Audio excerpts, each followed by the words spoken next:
Pulido. Presente, profa. Diana Rodríguez. Presente, profa. Ana Laura Solano. Presente. Ok, muy bien. Pues vamos a trabajar.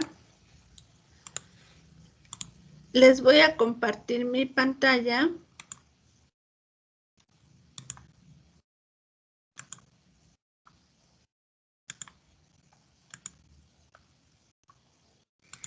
¿Vieron el archivo que les subí? Sí, profesora. Sí, Ok. profa.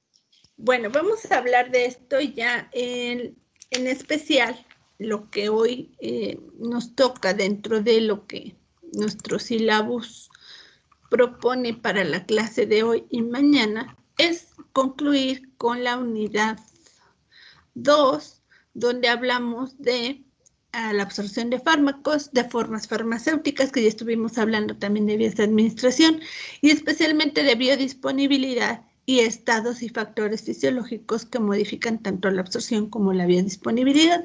Entonces, aunque vamos a hacer un poquito de repaso aquí, voy a hacer mayor énfasis en la parte de absorción, ¿sí? Entonces, esta semana, perdón, de distribución, no, de biodisponibilidad. Estoy pensando una cosa y les dije otra. De biodisponibilidad, ¿sí? ¿De acuerdo? Entonces, ¿sí ven mi pantalla? Sí, profa. Sí, Ok. profesora. Bueno, entonces ahorita les voy a dejar ahí en esto y vamos a empezar a trabajar. Les digo, la idea es hacer un repasito y luego para precisar algunos términos y enfocarnos a la biodisponibilidad y cómo se puede afectar esta, que sería parte de lo que podemos mañana resumir. Ok. Fíjense, viene aquí absorción, distribución y eliminación de los fármacos. Es como un tipo capítulo que nos está hablando de cuáles son estos diferentes procesos farmacocinéticos. Y entonces aquí nos hablan de la relación entre la dosis y la concentración. Lo voy a hacer más grande. Es el mismo que ustedes tienen, nada más que, bueno, aquí he ido subrayando algunas cosas. Les ponen, para que un fármaco produzca sus efectos terapéuticos o tóxicos, debe alcanzar un intervalo preciso de concentraciones en la biofase, es decir, el medio que interactúa con sus receptores.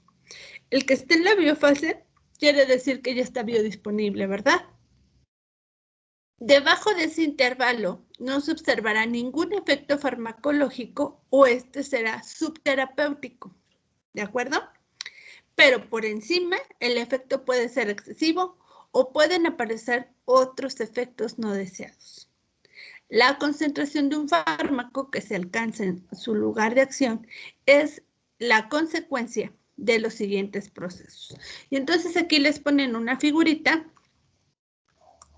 similar a lo que ya habíamos visto en las diapositivas, donde tenemos, vean, este proceso, donde el fármaco, ¿sí?, puede estar unido, ¿sí?, o metabolizado, y que en el plasma, o sea, acá tenemos tejidos inactivos, tejidos activos, plasma, metabolitos y excreción, de tal manera que tenemos donde el fármaco está siempre o libre o disociado y que, por supuesto, de acuerdo a la dosis, va a decirnos qué tanto fármaco libre y una vez en plasma se empieza a metabolizar, ¿sí? Entonces aquí vemos la serie de procesos que va a generarse, ya sea unido o en forma libre.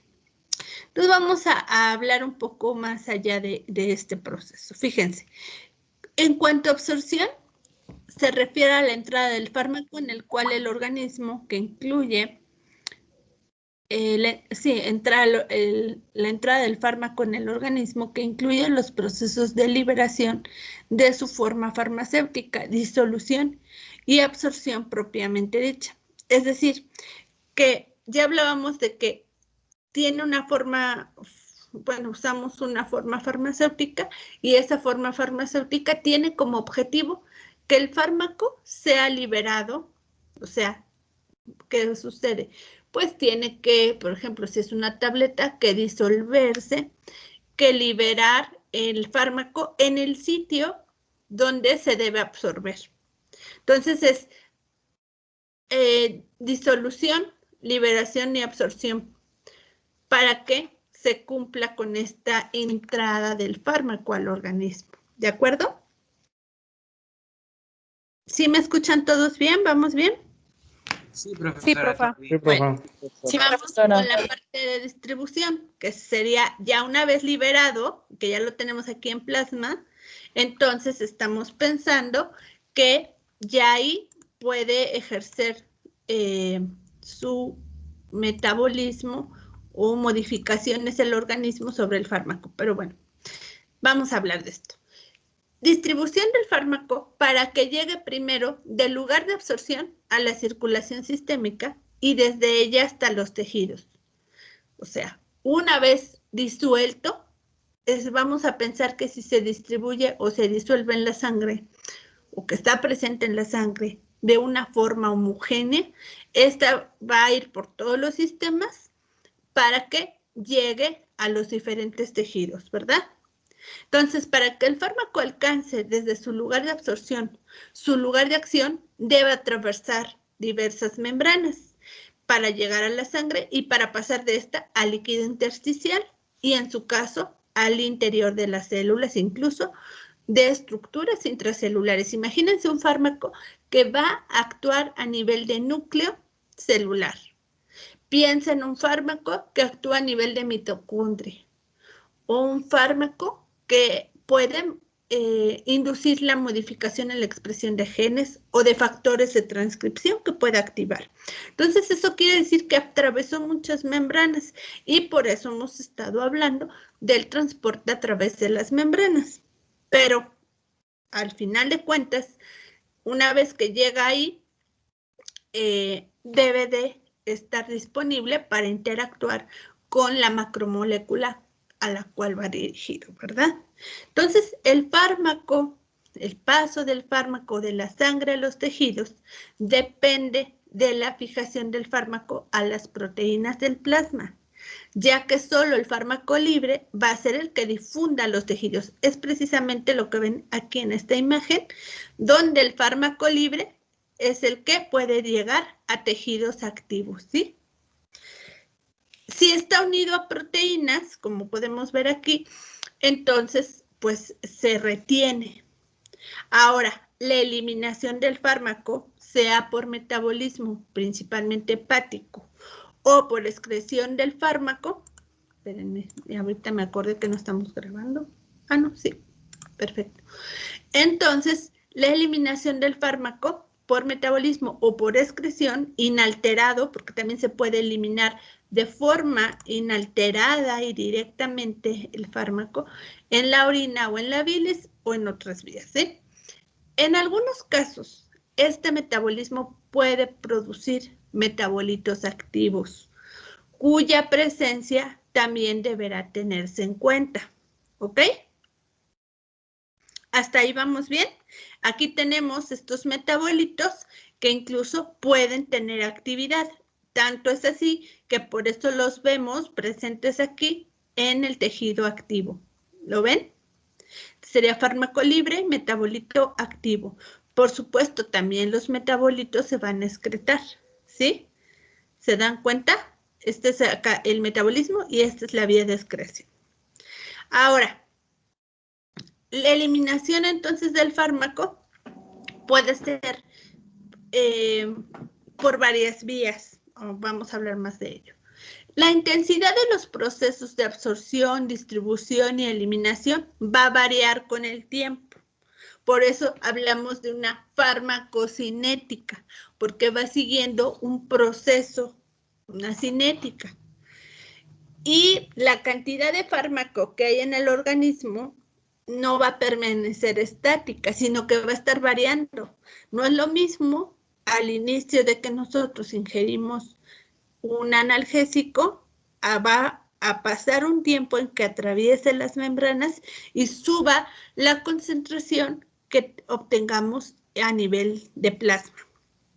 Posteriormente, se va a empezar a metabolizar y eliminar y va a alcanzar un momento en el que ya se ha eliminado la mitad de la dosis y la mitad permanece en el cuerpo.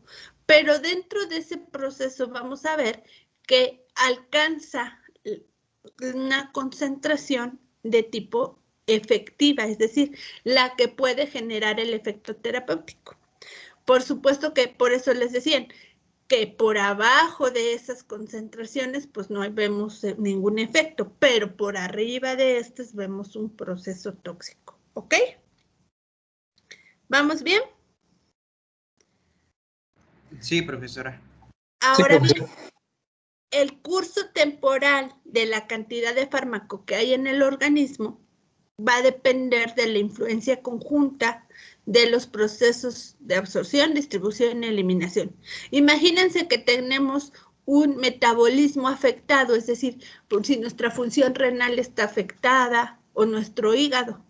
Todo eso va a alterar el curso y el tiempo en el que el fármaco se elimine y tenga acción.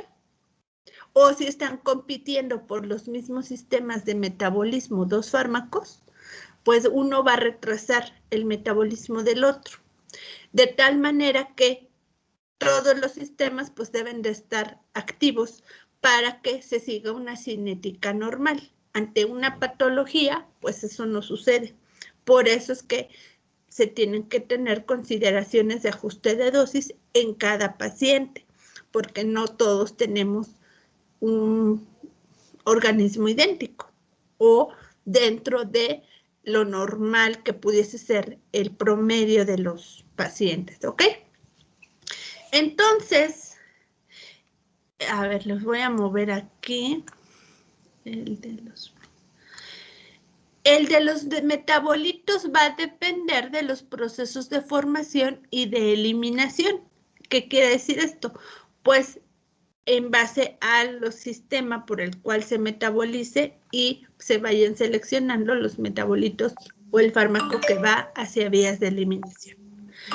En la práctica, ¿qué sucede? Resulta difícil medir la concentración de los fármacos en su lugar de acción. Lo que sí podemos medir es cuánto fármaco hay en plasma, pero justo en el sitio donde ejerce su acción es un poco complicado, ¿sí? Y bueno, les dicen aquí, puesto que en muchos casos el curso temporal de las concentraciones tisulares depende de las concentraciones plasmáticas, suele utilizarse el curso temporal de las concentraciones plasmáticas para predecir los efectos. Ahorita ustedes están llevando laboratorio, ¿verdad? ¿Sí es así? Sí, profesora. Sí, profa. Bueno, Profesor Israel en el Camacho. laboratorio me imagino que les ponen algunos ejercicios para ver lo del pKa, de los fármacos, cómo se modifica un pH fisiológico, pero también ustedes pueden ver una cinética de cómo se va modificando la concentración plasmática, incluso cómo es la cinética por cada vía de administración. ¿Sí es así o no lo han visto? Aún no, profe, apenas vamos a hacer la primera práctica el sábado. Bueno, pues es cuestión de tiempo, pero ustedes van a empezar a ver estas cinéticas, a hacer ejercicios donde ustedes empiecen a hacer cálculos de dosis, porque claro, tenemos formas farmacéuticas y ustedes lo que quieren es ajustar la dosis de acuerdo a el peso, por ejemplo, de un paciente o de un sujeto de experimentación, y van a hacer muchos ejercicios donde ustedes puedan poner en práctica todo esto. Nada más es cuestión de tiempo. Bueno, entonces vamos a ver este ejemplo. Dice, tras la administración de un fármaco por vía oral, aumenta la concentración plasmática, mientras la absorción predomina sobre la eliminación. Es decir, aquí se va a estar favoreciendo el proceso de absorción y no la eliminación, pero cuando alcanza el máximo, a ver, aquí tienen todas las abreviaturas, Así que si tienen duda, pues van y revisamos las abreviaturas, que son muchas. Ahí vamos ahorita a ver esta parte, fíjense. Este sería el porcentaje de la dosis, ¿sí? El fármaco en el lugar de absorción una vez administrado, y conforme se va modificando la cantidad de fármaco en el sitio administrado, este va incrementando en el organismo. Y si se dan cuenta, el metabolismo es más lento, es decir, predomina la absorción, ¿no?, sobre la excreción. Y luego llega un momento que la concentración plasmática llegó aquí a su punto máximo y entonces se va incrementando cada vez más el metabolito que se va a excretar. Por lo tanto, la cantidad de fármaco en el organismo va reduciéndose y se va excretando cada vez más. Y se va reduciendo la cantidad de metabolitos en el organismo. No sé si queda claro esta cinética. Este es porcentaje de dosis respecto al tiempo y es justo lo que estamos hablando. ¿Sí? ¿La ven? No sé si voy rápido o vamos bien. Sí, profa. Sí, profa, todo bien. Ustedes Vamos me bien. dicen, Profa, todo ¿sí? bien. ¿Queda claro? Ok. Sí, profe. Fíjense. Entonces, ahí estamos viendo cómo sería el curso temporal en relación a la absorción y en relación a la distribución, que sería el fármaco ya en el cuerpo, lo que estamos pensando que está en plasma. Y les digo que va a ir cambiando y va a descender cuando la absorción disminuya por debajo de la eliminación, ¿sí? Que es esto que vimos. En los fármacos en los que el efecto depende directamente de la concentración alcanzada en el lugar de acción y en los que esta concentración en la biofase está en equilibrio con la concentración plasmática, es posible establecer una relación entre el curso temporal de las concentraciones plasmáticas y de los efectos mediante parámetros que vamos a definir aquí. Por ejemplo, la concentración mínima eficaz, aquella por encima de la cual se da o se observa el efecto terapéutico, la vamos a observar así como CME, y es justo lo que les decía, la misma concentración eficaz, pero ahora la mínima para generar la eficacia. Siempre que les hable de eficacia, piensen en respuesta, y en este caso, terapéutica. ¿Sí? Para que ustedes manejen ese lenguaje. Concentración mínima eficaz, aquella por encima de la cual se observa un efecto terapéutico. Pero si hablamos de concentración mínima tóxica, aquella por encima de la cual se suelen observar efectos tóxicos. ¿Sí?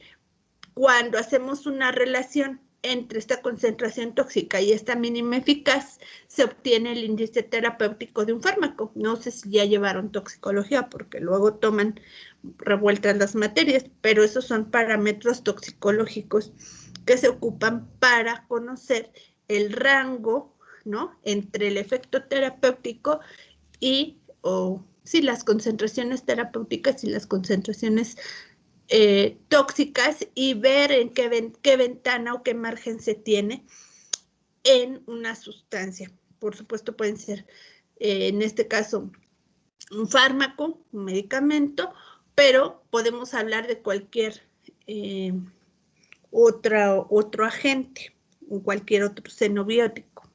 Ahora, hablando de periodo de latencia, que probablemente ustedes van a ocupar esto en el laboratorio, aunque no lo hagan de forma práctica. Aquí es un laboratorio muy práctico, pero pueden hacer algunos ejercicios. El tiempo en el cual transcurre desde que ustedes administran hasta que empiezan a observar el efecto farmacológico, se dice que es ese periodo de latencia. Y el efecto farmacológico pues lo encuentran cuando hay una concentración mínima efectiva. Entonces, ahí ustedes, por ejemplo, si yo ahorita administrara a unos ratones un fármaco estimulante como la cafeína y empiezo a ver que empiezan a tener una mayor actividad motora en unos 20 minutos posterior a la inyección de la cafeína, Ese sería el periodo de latencia. Los 20 minutos en el que transcurren para que los animales empiecen a moverse, a tener una respuesta, a obtener piloerección, a mostrar todos los signos y síntomas que genera este fármaco. ¿Sí? ¿De acuerdo? Sí, profesora. Sí, profa. Bueno, Sí, profa. cuando vemos intensidad del efecto para muchos fármacos, les dicen aquí, guarda relación con la concentración máxima que se alcanza. Pero la concentración en los tejidos puede variar. ¿En qué varía? Bueno, pues en función de la unión a proteínas, lo que habíamos dicho, el flujo sanguíneo, ¿sí? Depende de dónde lo administremos. ¿Por qué? Pues de acuerdo a la irrigación.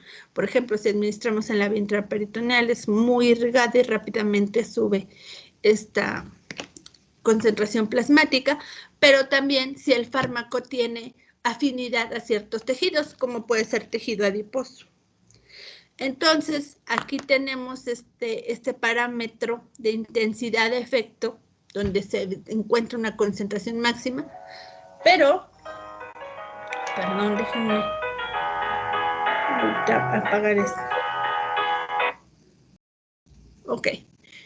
Hay fármacos cuya respuesta es del todo o nada, y otros en los que al haberse alcanzado el efecto máximo, el aumento de las concentraciones plasmáticas no aumenta la intensidad del efecto, sino su duración.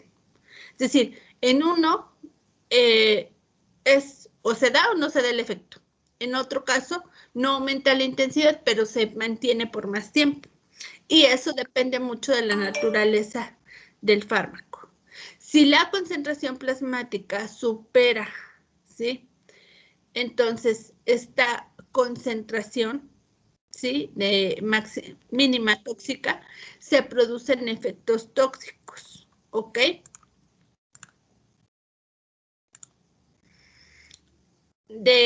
A ver, permítanme.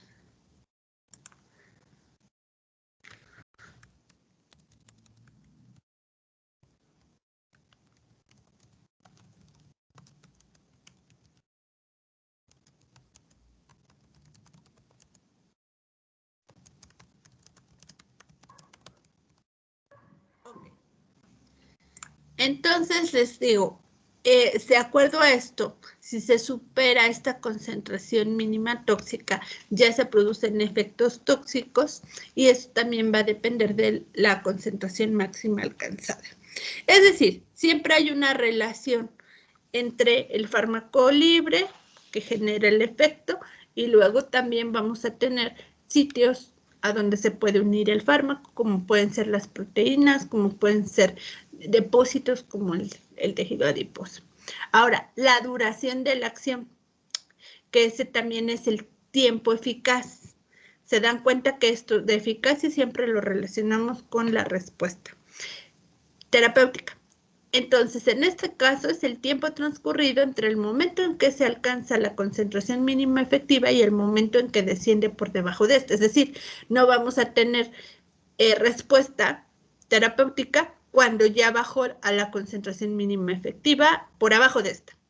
Entonces, hay fármacos que se acumulan en tejidos y otros que tienen acción diferida o irreversible, en los que el efecto se prolonga más allá de los niveles plasmáticos. ¿Por qué? Porque si se libera de ese depósito o tiene una acción irreversible, bueno, pues ahí va a depender de que se libere o, por ejemplo, si actúa sobre una enzima a la cual inhibe, pensemos de forma irreversible, hasta que se sintetiza de nuevo esta enzima, pues vuelve a hacer posible que se revierta el efecto. ¿De acuerdo? Entonces estamos hablando de alguna terminología para que ustedes puedan referirse a todo este proceso. Ahora, también es cierto que aunque tenemos estos parámetros como para evaluar la respuesta terapéutica, también hay una variación propia de cada individuo. ¿Por qué? Porque la misma dosis de un fármaco, ¿sí?, cuando se administra a un grupo de pacientes, produce el efecto esperado en un grupo de ellos, pero en otros resulta ineficaz y en otros se presentan efectos tóxicos. Probablemente ustedes lo han experimentado cuando van al dentista. A veces ustedes le dan la dosis adecuada o la que normalmente utiliza el médico y les genera el efecto anestésico. Pero a otros de ustedes les tendrá que poner todavía más, una dosis mayor, para generar el efecto anestésico. Y a otros les tendrá que poner la mitad porque les genera un efecto muy fuerte. ¿De acuerdo? ¿Sí? ¿Me van siguiendo? Sí, profesora. Sí, profe. Sí, profesor.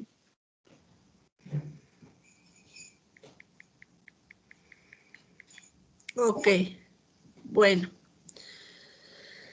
Ay, ok. Entonces, esta variabilidad en la respuesta de los fármacos estamos viendo que principalmente depende de factores farmacocinéticos. También es posible, o sea, a veces es por el propio organismo, pero también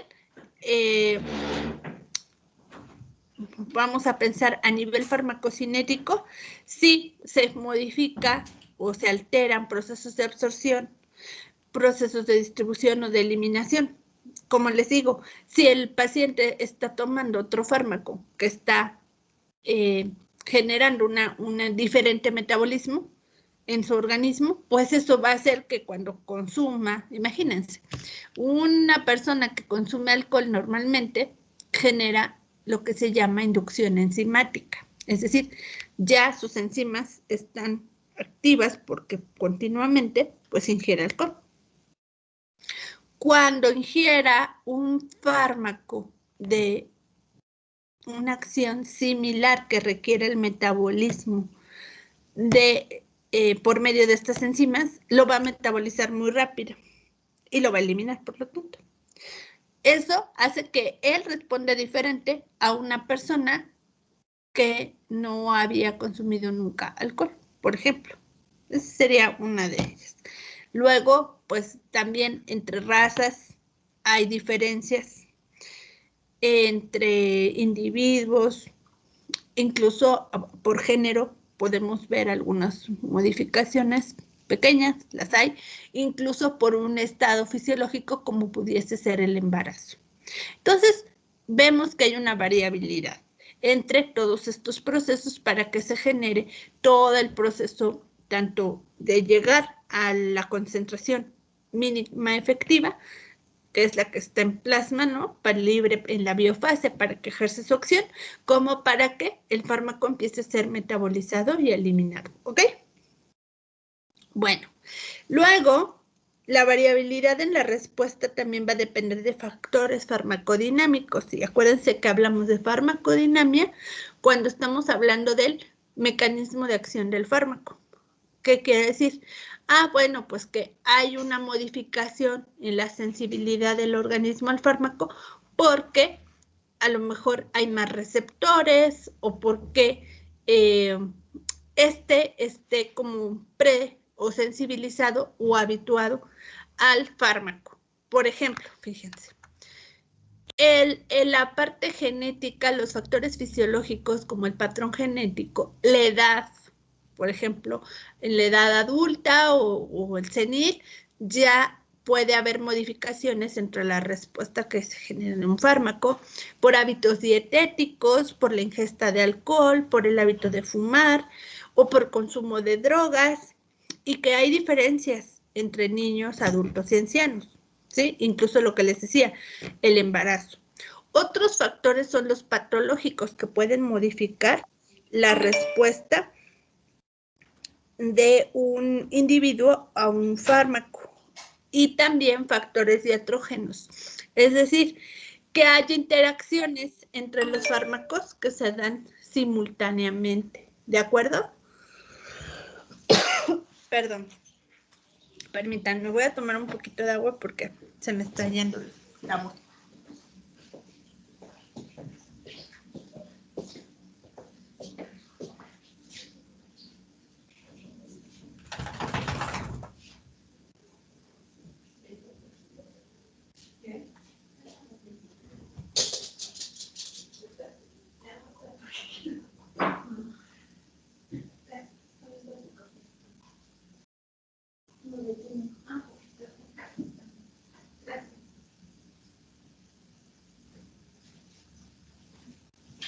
Bueno, vamos a seguir.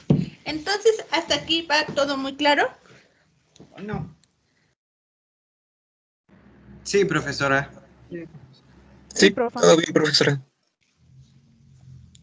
Ok. Vamos a ver entonces ahora el concepto de farmacocinética. Fíjense. El conocimiento de los procesos de absorción, de distribución y eliminación de los fármacos y de los factores que los alteran es esencial para que se dé la adecuada selección del preparado farmacéutico. Vamos a evaluar la vía de administración, la dosis, qué régimen o pauta de administración es la más adecuada para que se dé la máxima eficacia con el menor riesgo en un paciente. Entonces, aquí hablando de estos términos, bueno, definen ellos farmacocinética. A ver, Brian, ¿podrías darnos la definición de farmacocinética?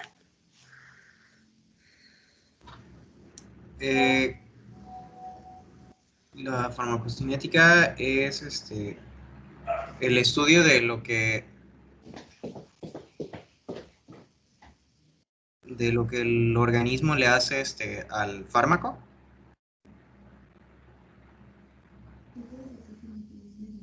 O de los procesos que lleva a cabo. Exactamente. Entonces, fíjate, estudia cómo se va dando todo este proceso, cómo se va modificando las concentraciones y cantidad del fármaco, así como los metabolitos en los diferentes líquidos biológicos, tejidos, excretas, y cómo se da la relación con la respuesta farmacológica, ¿sí? Y construye modelos para que se interpreten todos estos datos. Es decir, cuando ustedes pasen estas materias, tengo entendido que dentro de su currícula llevan biofarmacia y farmacocinética. ¿Es así? Bueno, pues ustedes van a estudiar en una sola materia cómo se generan modelos para entender todos estos procesos que va siguiendo o cómo es el curso temporal que va siguiendo el fármaco en el organismo. Como les digo, tanto del fármaco y sus metabolitos en todos estos líquidos y tejidos, etcétera, ¿sí? Ahora, si hablamos de farmacocinética clínica, esta tiene como objetivo alcanzar y mantener la concentración plasmática necesaria para conseguir el efecto terapéutico sin llegar a producir efectos tóxicos, ¿sí? ¿Qué quiere decir? Que esta nos está ayudando a lograr el efecto terapéutico. Va a seguir el curso temporal de las concentraciones plasmáticas y de los fármacos en el ser humano, su relación con los efectos y la influencia que tienen sobre los diversos factores fisiológicos, patológicos o iatrógenos. Todo esto como que es más integrativo, ya no es solo ver el proceso, ¿verdad? Sino que ahora ya se enfoca a una condición particular. Entonces, pues si nosotros nos enfocáramos en un futuro a hacer investigación en farmacocinética clínica, ya tendríamos a lo mejor la posibilidad de hacerlo en animales o en pacientes, tratando de ver todos estos factores, buscando que sean concentraciones que no generen daño y que tengan una eficacia, ¿verdad? Y bueno, acá les ponen, basándose en estos conocimientos, puede predecirse el curso temporal de las concentraciones plasmáticas y de los efectos y diseñarse pautas especiales para subgrupos de pacientes. llegando a individualizar el tratamiento en un paciente concreto en función de sus características fisiológicas, enfermedad y tratamiento. ¿De acuerdo? ¿Queda claro? Sí, profesora. Bueno, luego viene la parte de mecanismos de transporte, la cual ya hemos hablado nosotros en clase. De todos modos vamos a verla porque vamos a hablar un poquito de esto, de lo que es el pKa y el pH para que quede más claro cómo influye sobre el transporte. Y luego ya después de ver esta parte de transporte, van a ver que nos enfocamos ya al proceso de absorción, ¿sí? Y a las vías de administración, así como a la parte de la biodisponibilidad. Entonces, me gustaría que en esta parte ustedes me apoyen para que lo vayamos analizando. A ver, vamos a ver la lista.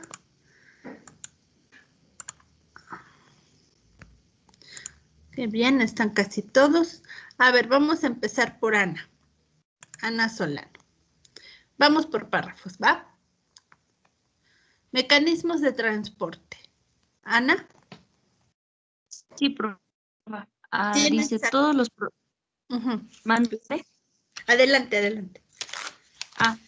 Dice todos los procesos farmacocinéticos de absorción, distribución y eliminación requieren el paso de las moléculas del fármaco a través de membranas biológicas formadas por una doble capa de lípidos en la que se intercalan proteínas. Aunque las proteínas son las responsables de la mayor parte de las funciones de la membrana, incluyendo algunos procesos de transporte de fármacos, los lípidos condicionan en mayor grado el paso de los fármacos. Ahí. ¿Los continuó? Sí. Sí, por favor. Hasta el punto. Los lípidos pueden ser fosfolípidos, por ejemplo, fosfatidilcolina, esfingomielina, fosfatidilserina o fosfatidiletanolamina, colesterol y glucolípidos, y determinan la estructura básica de la membrana. Los fosfolípidos se orientan espontáneamente de forma perpendicular al plano de la membrana, dejando los grupos polares hacia afuera y las cadenas hidrofóbicas de ácidos grasos hacia adentro. Ok, muy bien. Gracias, Laura. ¿Queda claro hasta ahí? Pues estamos hablando básicamente de las propiedades de la membrana. Diana. ¿Continúas? Sí, profa. Las Gracias. proteínas son las responsables de la mayor parte de las funciones de la membrana, dispersas irregularmente. Pueden ocupar la parte externa o interna de la membrana o atravesarla. Su región hidrófoba interactúa con la de los lípidos, mientras que la hidrófila está en contacto con el agua afuera o dentro de la membrana. Estas proteínas pueden actuar como ioróforos que permiten el acceso a iones y de otras pequeñas moléculas polares o como canales que tras un cambio de conformación se abren o cierran influyendo en la polaridad de la membrana. También pueden comportarse como transportadores activos, como receptores específicos de ligandos endógenos y como enzimas reguladoras que responden a estímulos fisiológicos y farmacológicos. Ok, ahí nos hablan de la importancia entonces de las proteínas. Muy bien, gracias Diana. A ver, seguimos. Margarita. Los principales mecanismos. Sí, profa. Los principales mecanismos de transporte quedan expuestos en el capítulo 3, ver figura 3.2. Las moléculas de pequeño tamaño atraviesan las membranas por difusión pasiva, por difusión facilitada o por transporte activo. Las de gran tamaño lo hacen por procesos de pinocitosis y exocitosis. La velocidad de difusión a través de la bicapa lipídica depende del tamaño de la molécula, de su liposolubilidad y de su grado de ionización. Las moléculas pequeñas y no polares son las que difunden con mayor rapidez. Las moléculas polares sin carga eléctrica difunden con rapidez si son pequeñas y con lentitud si son mayores. Las moléculas ionizadas, por pequeñas que sean, no atraviesan la barrera lipídica. Las moléculas que pasan mal a través de la bicapa lipídica utilizan proteínas específicas que actúan como canales o como sistemas transportadores. Los canales dejan pasar moléculas de un tamaño y una carga determinada a favor de un gradiente electroquímico. Las proteínas transportadoras fijan la molécula y la transfieren a través de la membrana. Cuando este transporte es a favor del gradiente electroquímico, no requiere energía y se denomina difusión facilitada. Cuando se realiza contra un gradiente electroquímico, contra un gradiente. Se realiza contra un gradiente electroquímico, consume energía y se denomina transporte activo. Ok, ¿se acuerdan que esto entonces ya lo habíamos hablado, verdad? ¿Queda claro? Sí, profa. Sí, profesora. Prácticamente los tipos de transporte que ya hemos visto en fisiología. Brian, gracias Margarita. Difusión pasiva. Difusión pasiva. Es el mecanismo de transporte más habitual. La mayor parte de los fármacos tienen un tamaño pequeño, mediano, que permite su paso a través de las membranas por difusión pasiva a favor de un gradiente de concentración, cuando no están ionizados. La velocidad, según la ley de Fick, será tanto mayor cuanto mayor sea el gradiente de concentración, menor sea el tamaño de la molécula y mayor sea su liposolubilidad. A su vez, la liposolubilidad depende del grado de ionización. La forma ionizada no difunde a través de la membrana. La forma ionizada no difunde a través de la membrana, mientras que la forma no ionizada difundirá hasta que se equilibre la concentración a ambos lados de ella. Que es lo que ya hemos dicho en clase, ¿no? Va a ser más fácil la difusión de fármaco en su forma no ionizada, ¿de acuerdo? Sí, profesor. Y a mayor liposolubilidad y a menor tamaño. Ok. Seguimos. La mayoría de los fármacos son electrolitos débiles, que están más o menos ionizados dependiendo de su pKa, es decir, del logaritmo negativo de la constante de ionización de un ácido y del pH del medio según la fórmula de Henderson-Hasselbalch. pH es igual al pKa más logaritmo de la concentración de la base sobre la concentración del ácido. Para ácidos, pH es igual a pKa más logaritmo de la concentración del fármaco ionizado sobre la concentración del fármaco no ionizado. Para bases, pH es igual a pKa más logaritmo de la concentración del fármaco no ionizado sobre la concentración del fármaco ionizado. ¿Ven la diferencia entre esta fórmula de los ácidos y la de las bases? ¿Cuál es la diferencia? La posición del numerador y denominador. Exactamente. Ok, aquí les explica más. A ver, termínalo, Brian. La forma no ionizada difundirá libremente hasta que se equilibre a ambos lados de la membrana, mientras que la forma ionizada, por su riqueza en grupos hidrofílicos, no pasará. Cuando la membrana separa dos medios con distinto pH, por ejemplo, la sangre respecto a la luz intestinal, orina, leche, saliva o líquido prostático, se producirá una acumulación del fármaco en el lado en el que haya menor grado de ionización. Las bases en el medio ácido y los ácidos en el medio básico. En los procesos de absorción, el fármaco absorbido es retirado constantemente por la sangre, que lo transporta al resto del organismo, por lo que no llega a alcanzarse un equilibrio, y el proceso continúa hasta que la absorción sea completa. ¿Queda claro este párrafo? Es bien importante. A ver, revísenlo otra vez.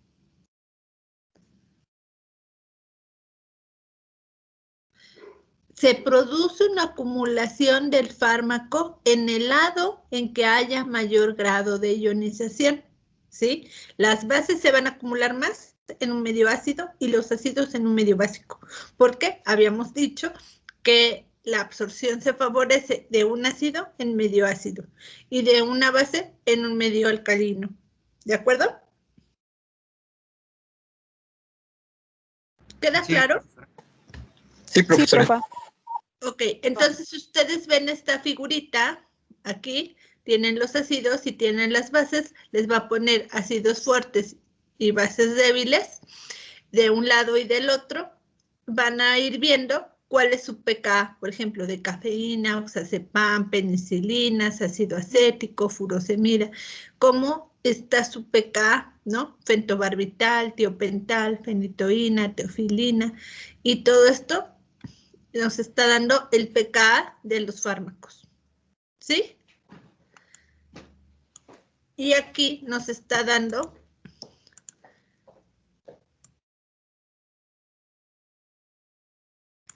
todo el proceso.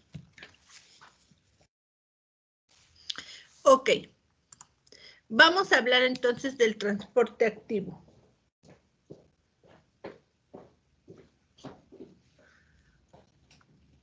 Seguía José Miguel. Sí, profesora. Transporte activo.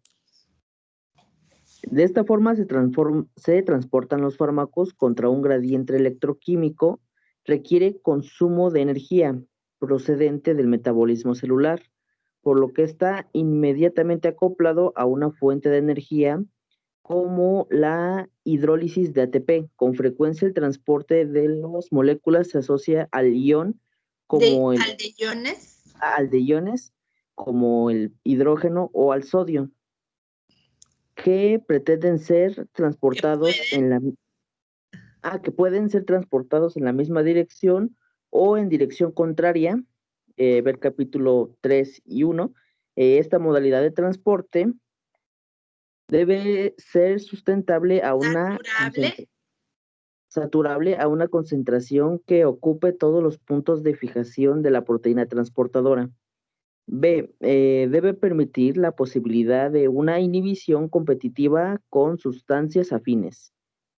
C. Puede ser inhibida por mecanismos o sustancias que interfieran con la producción de energía, cambios de temperatura, atmósfera anaerobia o inhibidores metabólicos como el cianuro, por sustancias que interfieran con las proteínas transportadoras. La uavaína inhibe la ATPasa de la bomba de sodio y por la carencia de sustancias necesarias para la síntesis o funcionamiento de las proteínas transportadoras. Este tipo de transporte activo de fármacos se ha observado en un tubo proximal renal. En el túbulo proximal renal, el túbulo digestivo, el tracto biliar, el paso del LCR a la sangre y el paso de, no se ve, de la sangre a la saliva. ¿Queda claro entonces el transporte activo? ¿Sí? Es decir, es saturable, permite la posibilidad de una inhibición competitiva y puede ser inactivada por mecanismos que lo modifiquen. ¿Ok? Muy bien. Vamos con la filtración. Yolanda. Vamos a hablar de la filtración a favor de la hendidura. Sí. Otros sistemas de transporte. La filtración a favor de las hendiduras intercelulares se observan en la pared de algunos capilares sanguíneos, donde los fármacos pasan del intersticio a los capilares, de los capilares al intersticio o de los capilares al túbulo proximal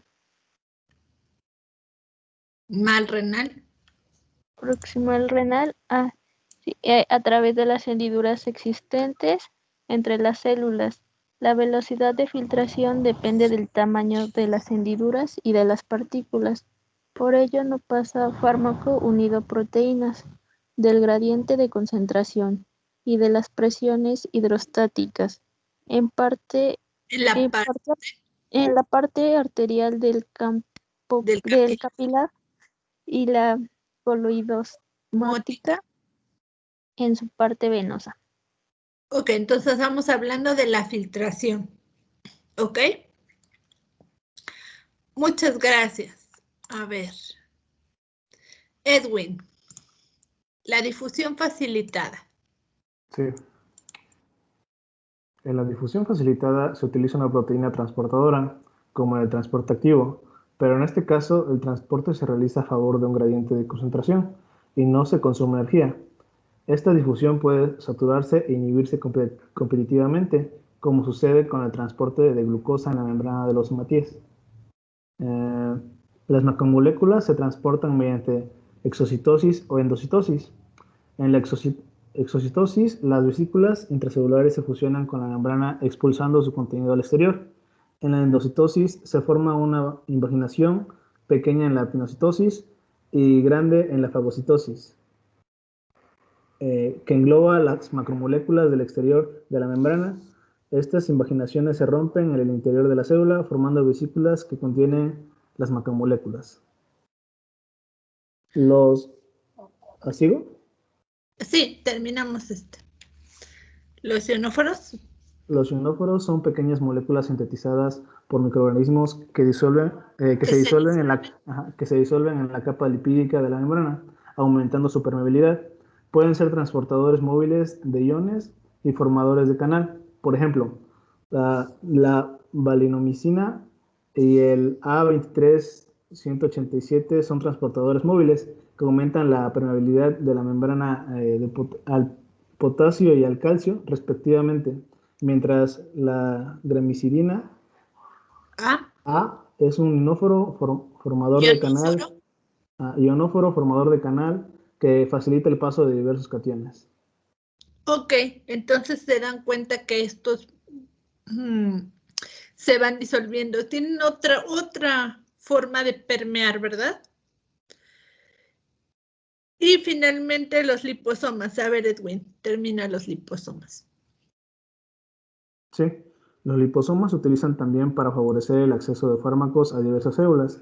Los liposomas son estructuras sintéticas formadas por una o más bicapas concéntricas de fosfolípidos que acomodan en su interior fármacos hidrosolubles o liposolubles y macromoléculas, como enzimas, hormonas, antígenos, material genético y otros agentes, que de esta forma consiguen acceder a células con capacidad de atrapar estos liposomas. Son también bastante útiles cuando las sustancias pues no son fáciles de transportarse, de absorberse. Y bueno, la cosmética tienen bastante uso por el hecho de que se absorben fácilmente en piel. Entonces vamos a continuar con la parte de absorción. Vamos con el concepto básico. El proceso de absorción comprende los procesos de liberación del fármaco, de su forma farmacéutica, su disolución, lo que hablábamos, la entrada del fármaco en el organismo desde el lugar de administración, los mecanismos de transporte y la eliminación presistémica, así como características de cada vía de administración, la velocidad y la cantidad con la que el fármaco accede a la circulación sistémica y los factores que pueden alterarla, ¿ok?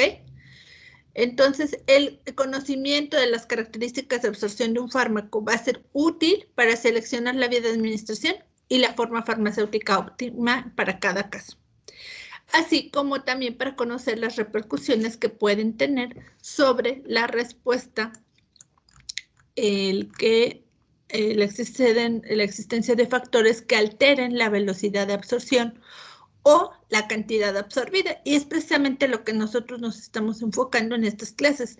¿Qué es lo que modifica la absorción? Pero para entender eso, vamos a ver cómo es las características de absorción de un fármaco. Fíjense. Primero, las características físico-químicas del fármaco son las que vamos a tomar en consideración, que es el peso molecular, ¿sí? Este peso molecular va a condicionar el tamaño de la molécula, la liposolubilidad y su carácter ácido o alcalino, además de su pKa, ¿sí? Van a condicionar el grado de ionización. Y ya hablábamos que el grado de ionización es bien importante para la absorción. De estos factores va a depender el mecanismo por el cual se produzca el transporte para la absorción. Es decir, la difusión pasiva, la filtración o el transporte activo, o incluso si fuera difusión simple. Y la velocidad en la cual se va a realizar. Entonces, aquí estamos pensando en las características del fármaco. Luego, el siguiente punto son las características de la preparación farmacéutica. Para que el fármaco se absorba, debe estar disuelto. Entonces, la preparación farmacéutica va a condicionar precisamente la velocidad con que el fármaco se libera, se disgrega y se disuelve. Y eso ustedes ya lo han visto a mayor detalle en sus clases de tecnología. Por lo tanto, va a importar la formulación, si son solución, polvo, cápsulas o comprimidos, el tamaño de partícula, la presencia de aditivos y excipientes y el proceso de fabricación. ¿Ok? ¿Vamos bien? Sí, profesora. El tercer punto son las características del lugar de absorción, a dónde se va a absorber. Y ahí entra en juego la vía de administración, que sea oral, intramuscular, subcutánea, etc. En general, la absorción será tanto más rápida cuanto mayor y más prolongado sea el contacto con la vía de absorción. Por ejemplo, hay sitios donde hay mucha área de absorción, pero también debemos de dar un tiempo suficiente para que se dé la absorción. Por ejemplo, en el intestino. Si estuviera si hemos ingerido o no alimentos, también va a ser un factor que modifique la absorción. O nosotros pudiésemos tomar un fármaco, pero si tenemos vómito, pues no le vamos a dar el tiempo para que se genere este proceso. Entonces, ahí estamos pensando en la superficie, el espesor de la membrana, el flujo sanguíneo que mantiene el gradiente de concentración. En la administración oral, también el pH del medio, la motilidad gastrointestinal, como les decía, incluso si hay una diarrea, pues tenemos incrementada la motilidad intestinal y por lo tanto modificamos el proceso de absorción. O en el caso de la administración intramuscular o subcutánea, también es importante los espacios intercelulares. Entonces, hablamos de factores físico-químicos del fármaco, hablamos de la formulación, ¿sí? La preparación farmacéutica, y hablamos del lugar de absorción, bien importantes. Y el otro punto es si hay una eliminación presistémica o llamado fenómeno del primer paso, que es lo que se genera por la vía oral. Por cualquier vía que no sea la intravenosa, puede haber absorción incompleta, porque parte del fármaco que se administra se elimina o se destruye antes de llegar a circulación sistémica. Lo que les decía, en la vía oral, un fármaco se elimina por las heces antes de que se complete su absorción. Puede ser quelado, degradado por reacción del pH ácido del estómago o por las enzimas digestivas o metabolizado también por las bacterias de la luz intestinal. Una vez que se absorbe, puede metabolizarse ya en el epitelio intestinal, en el hígado, que sería el efecto del primer paso hepático, y en los pulmones antes de llegar a circulación sistémica. Es decir, hay un proceso metabólico previo a que llegue a circulación sistémica. Se entiende por primer paso hepático, y que quede muy claro esta parte, que es la metabolización del fármaco absorbido en el tracto gastrointestinal que llega al hígado a través de la vena porta y que se metaboliza antes de que llegue a circulación sistémica. ¿Queda claro hasta ahí? ¿Qué es el primer paso hepático? Lo vamos a estar mencionando en diferentes momentos y ustedes deben recordar que se refiere a este proceso de metabolismo hepático. ¿Ok? Sí, profesora. Muy bien. Bueno, la fracción de extracción hepática, ¿sí? Es la fracción de fármaco que hay en el cuerpo que se metaboliza en un solo paso por el hígado.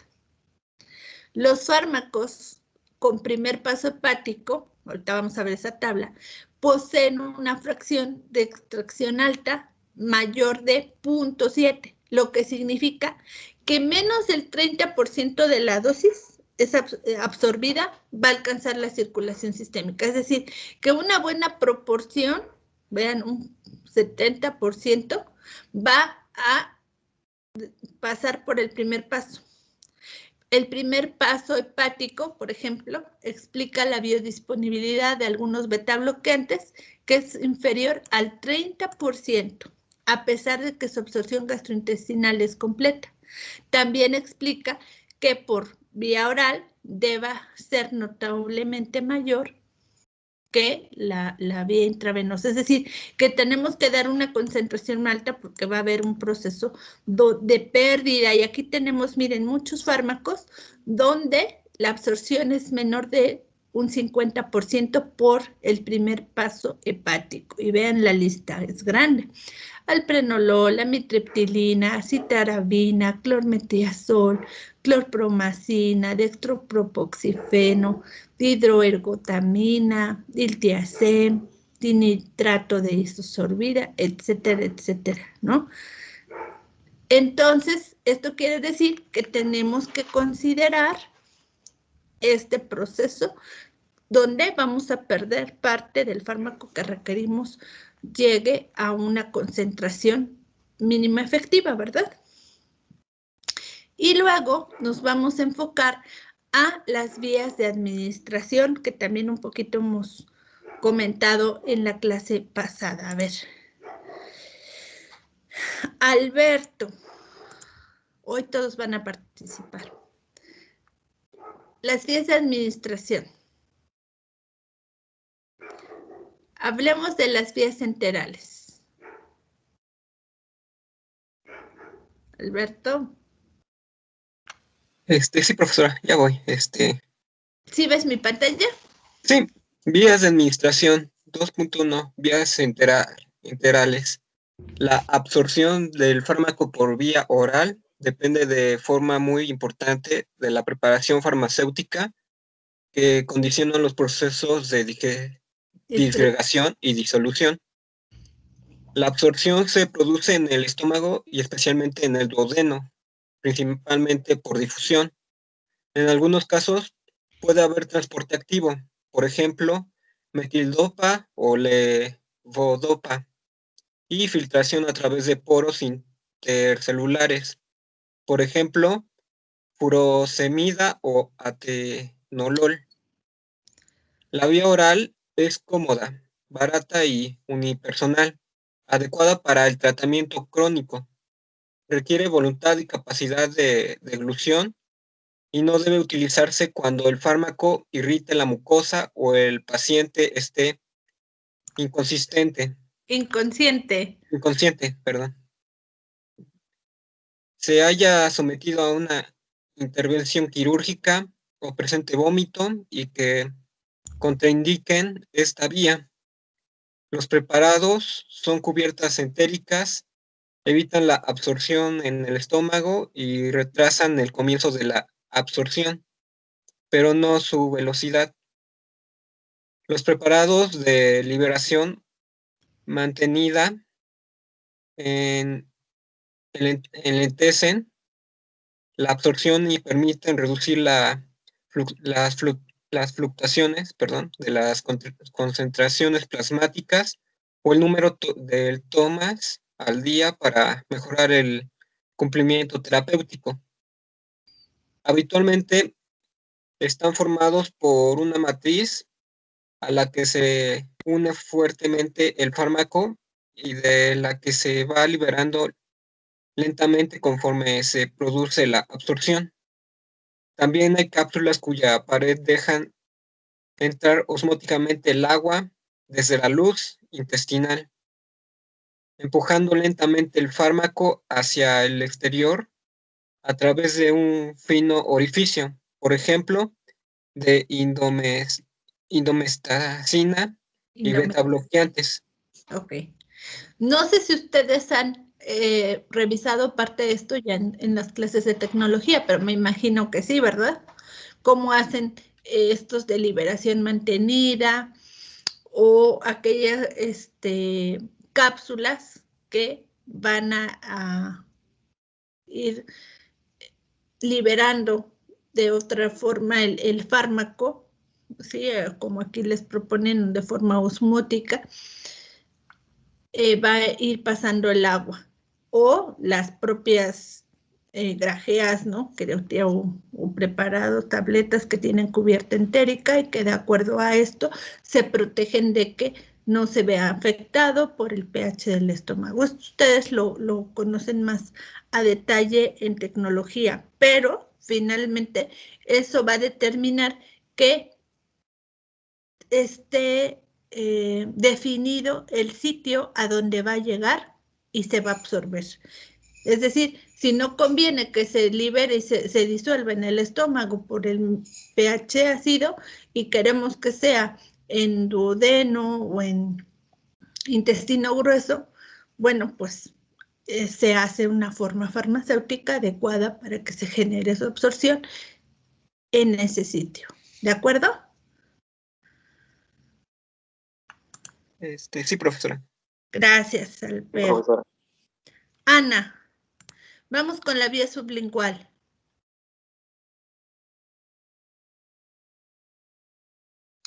Sí, pero es que no. Bueno, lo veo aquí desde mi documento. Ok.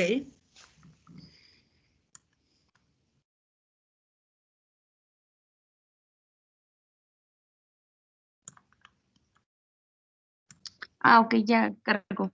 Dice, en la vía sublingual, el fármaco depositado de abajo de la lengua se absorbe por la mucosa. Ajá. Depositado debajo de la lengua se absorbe por la mucosa sublingual, accediendo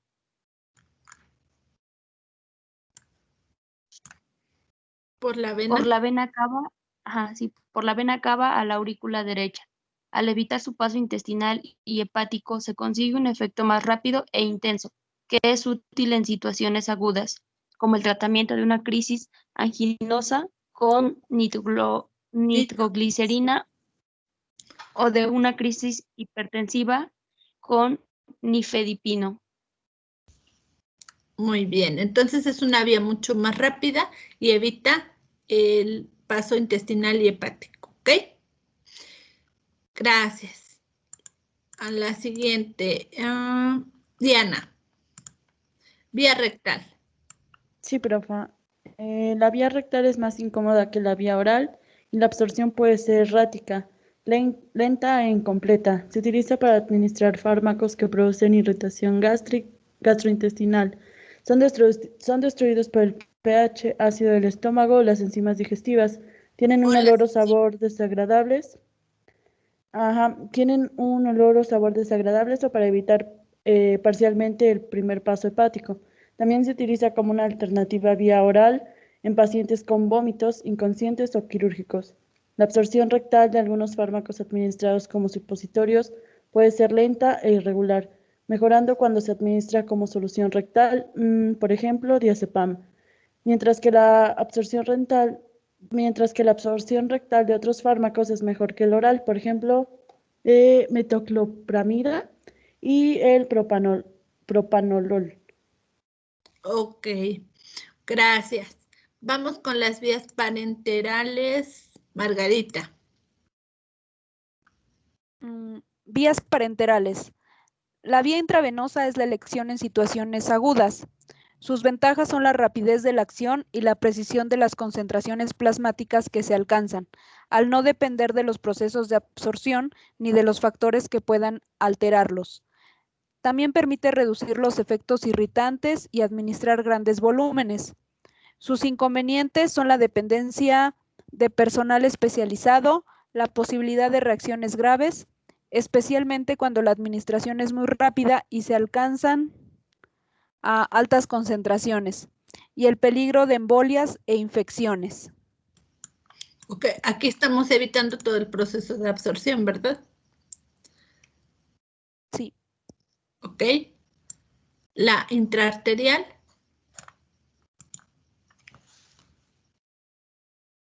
¿Continúo, profa? Sí, por favor. Ok. La vía intraarterial se utiliza para realizar arteriografías y para alcanzar altas concentraciones locales, por ejemplo, de un fibrinolítico como la streptocinasa. La vía intramuscular se emplea para la administración de fármacos que por vía oral se absorben mal, por ejemplo, aminoglucósidos. Son degradados por la vía oral, por ejemplo, penicilina G, o tienen un primer paso hepático muy importante, por ejemplo, lidocaína. También puede utilizarse para asegurar el cumplimiento terapéutico o como una opción a la vía oral y o rectal en pacientes quirúrgicos o con vómitos. Los preparados de absorción mantenida, por ejemplo, de penicilinas u hormonas, liberan el fármaco lentamente, consiguiendo un efecto más prolongado. También puede utilizarse para conseguir un efecto más rápido, ya que la rica vascularización del músculo permite una rápida absorción en 10 a 30 minutos. Pero en algunos casos la absorción intramuscular es lenta, por ejemplo, el fenobarbital o diazepam. Y algunos fármacos como la fenitoína precipitan al pH fisiológico del tejido muscular, por lo que no deben administrarse por esta vía. La absorción intramuscular puede ser distinta en los músculos, glúteos y en el deltoides. Por ejemplo, la lidocaína se absorbe con mayor rapidez del deltoides y puede resultar lenta e incompleta cuando hay hipoperfusión. Por ejemplo, la morfina cuando hay insuficiencia cardíaca o estasis, por ejemplo, en el embarazo. Ok. Entonces, ahí depende de algunas condiciones en las que el fármaco, ¿verdad? Y se pueden evitar algunos problemas de la vía oral si se ocupa esta vía, que es bastante rápida, pero depende su selección del fármaco. Muy bien, Margarita. Vamos ahora con Brian. La vía subcutánea. Sí, profesora.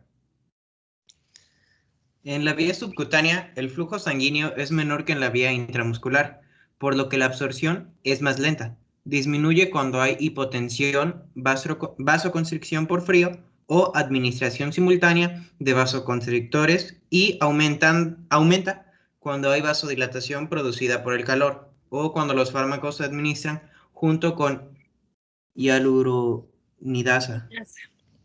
Puede estar muy reducido cuando hay hipotensión, como sucede en la morfina subcutánea en el edema agudo del pulmón. Existen preparados de absorción lenta, como las bombas osmóticas comentadas para la vía oral, que pueden implantarse bajo la piel y proporcionar niveles mantenidos durante tiempos muy prolongados, por ejemplo, de anticonceptivos. También se pueden utilizar bombas de infusión, por ejemplo, de insulina o morfina, cuya velocidad se puede adaptar a la necesidad del paciente. Ok, muy bien. Entonces aquí también estamos viendo que conviene en algunos casos, pero no en todos, porque es mucho más lento el efecto, ¿verdad? José Miguel. Otras vías. La Sí, dérmica. profesora. Otras vías. La vía dérmica se utiliza en forma de crema y pomadas para el tratamiento local de afecciones de la piel. Los fármacos liposolubles difunden bien, pero si el fármaco es hidrosoluble y la afección está en las capas profundas de la piel, llegará mejor por otras vías. Ver capítulo 25. 75. También se emplean para la administración sistémica mantenida de fármacos de forma aguda. Ejemplo, escopolamina y fentanilo. o crónica, ejemplos nitratos, estrógenos y nicotina. La administración cutánea evita el primer paso hepático y las fluctuaciones de las concentraciones plasmáticas. Permite terminar rápidamente la absorción del fármaco, reduce la variabilidad interindividual De la absorción. De la absorción, prolonga la duración de la acción y mejora el cumplimiento terapéutico. La absorción cutánea es menos cuando la piel es gruesa o está expuesta a la intemperie. Por la piel se absorben también diversos tóxicos como solventes orgánicos o preparados organofosforados. La vía nasal es útil para el tratamiento local de la rinitis alérgica y la congestión nasal, pero también se emplean para la administración sistémica de fármacos como las hormonas peptídicas, el fentanilo o el propanolol. Ok. Muy bien. Vamos ahora con, gracias, Yolanda. Las vías epidural, intratecal, intraventricular se utilizan para llegar al sistema nervioso central de los fármacos que atraviesan mal la...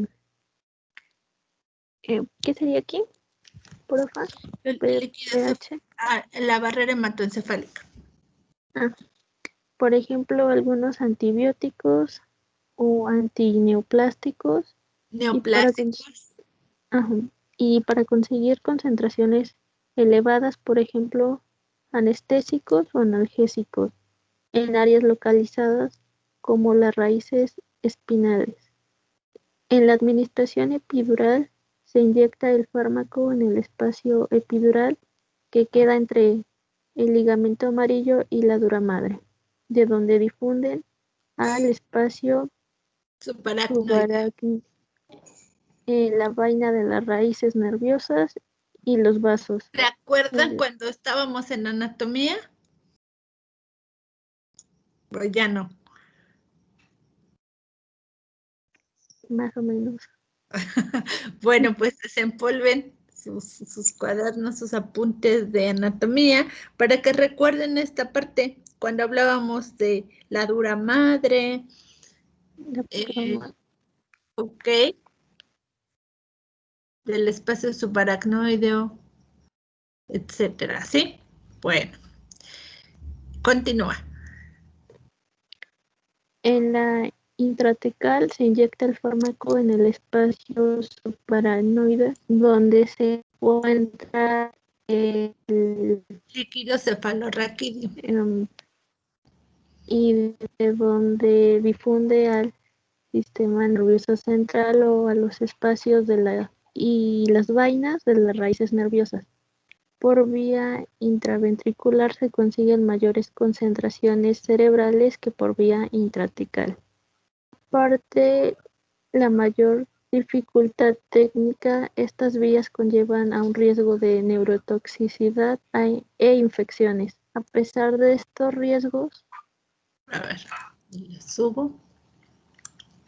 Se utiliza para la administración de opiáceos y de baclofeno en situaciones especiales. Ok, o sea, depende. Algunos anestésicos se dan por vía intratecal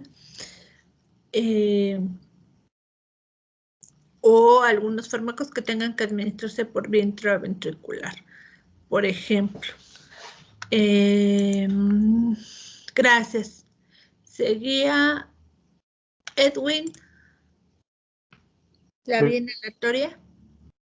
La vía inhalatoria se utiliza principalmente para la administración de fármacos que deban actuar localmente en las vías respiratorias, como un beta-2 adrenérgicos, cromoglicato sódico, corticoides o anticolinérgicos inhalatorios. ver en el capítulo 42. El acceso al lugar de acción depende de la técnica utilizada, ya sea inhaladores o nebulizadores, de tamaño de partículas que están por encima de 20 micras, que se deposita en la orofaringe y vías respiratorias altas, y por debajo de 1 micra no se deposita, y de la existencia de obstrucción bronquial que dificulta el acceso del aerosol. Algunos fármacos administrados por esta vía pueden provocar broncoconstricción, por ejemplo, el cromoglicato o la N-acetilcisteína. Y el uso de nebulizadores conlleva un riesgo de infecciones. La vía inhalatoria se utiliza también para administrar gases, por ejemplo, el oxígeno y anestésicos volátiles. Por esta vía acceden al organismo tóxicos como el tabaco, líquidos volátiles, contaminantes y alérgenos. Las vías conjuntival, uretral, vesical y vaginal se utilizan para actuar localmente sobre las respectivas mucosas, y vía intraperitoneal para diálisis en casos de insuficiencia renal e intoxicaciones. Ok, entonces se dan cuenta que todo esto nos está recordando que cada fármaco, de acuerdo a sus características, puede administrarse preferente por una vía, incluso si queremos una acción local, si queremos una acción rápida, si queremos una acción lenta, y también debido a que este no sea compatible, por ejemplo, el caso de la vía rectal. Si hay vómito, no tiene sentido dar la administración oral, y se puede obtener una absorción a través del recto, o en el caso de necesitar un efecto muy rápido, la vía sublingual puede ser muy efectiva. Entonces, de acuerdo a todo esto, es que se obtiene la cinética de absorción, y esa cuantifica la entrada del fármaco en la circulación sistémica y engloba lo que es la liberación, la disolución y la absorción, hasta la eliminación presistémica. Y entonces, en un estudio de velocidad de absorción, se da la cantidad absorbida y los factores que la alteran. Entonces, vamos a hablar un poquito sobre la velocidad de absorción y la cantidad absorbida. La velocidad de absorción, es decir, el número de moléculas de un fármaco que se absorbe en una unidad de tiempo, va a depender de la constante de absorción y del número de moléculas que se encuentran en disolución en el lugar de absorción. ¿Sí? Repito, la velocidad depende del número de moléculas que se absorbe de un fármaco por unidad de tiempo. Y de ahí depende la constante de absorción. Esta constante de absorción puede expresarse como la probabilidad que va a tener una molécula de absorberse en una unidad de tiempo.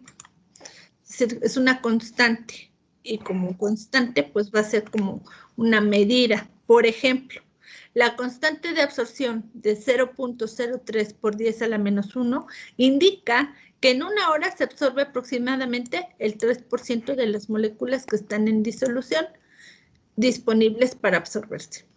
O sea, ya está liberado, ya se administró el fármaco por cualquiera de las vías y ya está posterior a ser administrado, el 3% de esas moléculas en disolución ya están disponibles para absorberse.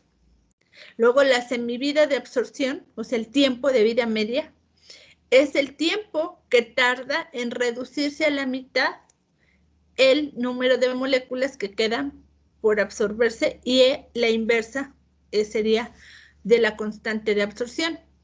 Es decir, en cuanto a esta semivida de absorción, pues es el que el 50% ya estén dentro y el 50% queden por absorberse, ¿sí? Por lo tanto, cuando más rápida sea la absorción de un fármaco, mayor será su constante de absorción y menor la semivida de absorción, ¿sí? ¿Se dan cuenta? Acá está la fórmula. Tiempo de vida media de absorción, en este caso es igual a 0.693 sobre la Ka, donde nos está hablando del inverso de la constante de absorción, hablando de este parámetro de constante de absorción de 0.03. ¿Sí? ¿Sí me siguen?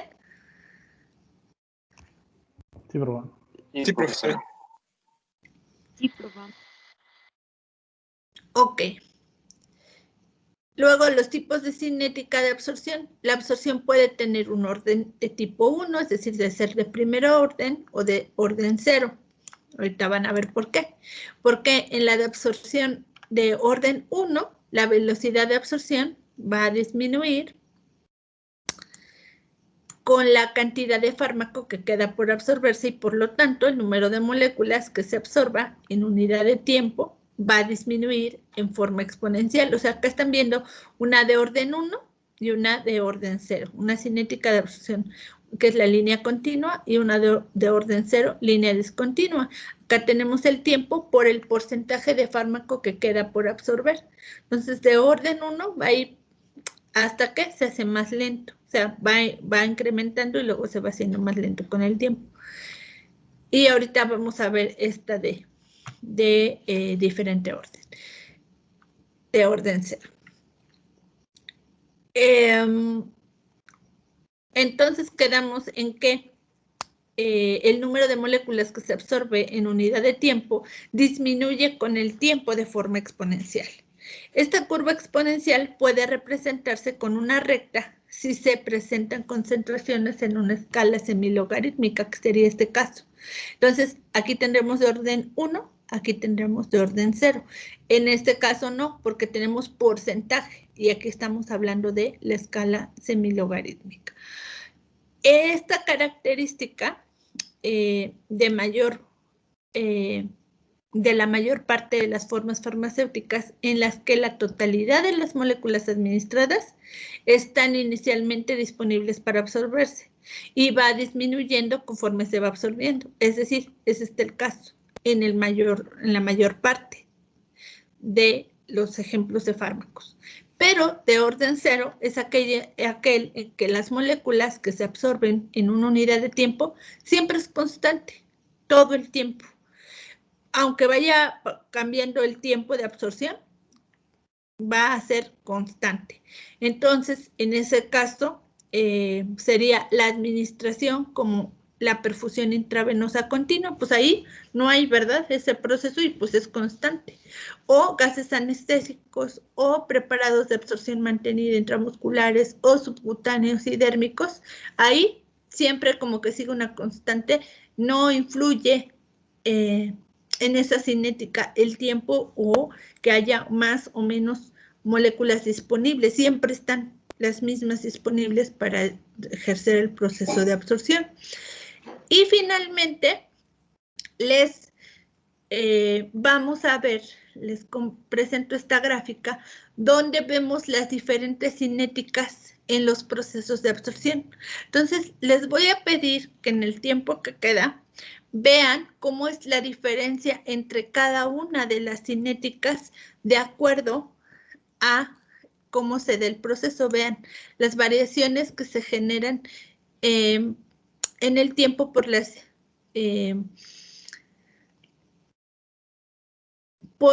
diferencias que hay entre ellas y que serían la parte que estamos considerando como biodisponible, la fracción de absorción disponible, la fracción de dosis administrada que ya está en circulación sistémica. Y entonces vamos a ver este tipo de curvas. Entonces les pido que empiecen a revisar un poquito esta parte, esta página que sería básicamente para que mañana continuamos en cómo se modifica la absorción en base a estos parámetros y cómo se modifica, por lo tanto, la biodisponibilidad. ¿De acuerdo? Que sería solo que revisen esta página. ¿Sí? Sí, profesora. Todos ustedes tienen el archivo. Sí, profa. Y Sí. les pediría entonces que lo analicen para concretar nuevamente este punto de cómo se dan las diferencias de cinética. ¿Ok? Sí, profa. Sí, Sí, profe. profe, está bien. O sea, hay diferencia entre la disponibilidad de un fármaco en relación pues al efecto. ¿De acuerdo? Sí, profesora. Sí, profesora. Bueno, pues entonces vamos a terminar aquí. Les digo, mañana continuamos con biodisponibilidad y estos factores. Aquí incluso tenemos la influencia de las vías de administración. Justo estas cinéticas también las vamos a comentar porque se dan cuenta cómo esto va variando la concentración respecto al tiempo. En plasma, de acuerdo a la vía de administración. Vean, concentración plasmática respecto a tiempo, con una intravenosa, una solución oral, cápsulas y comprimidos. Esto también es importante que la vean, ¿sí? ¿De acuerdo? Entonces, Sí, mañana profa.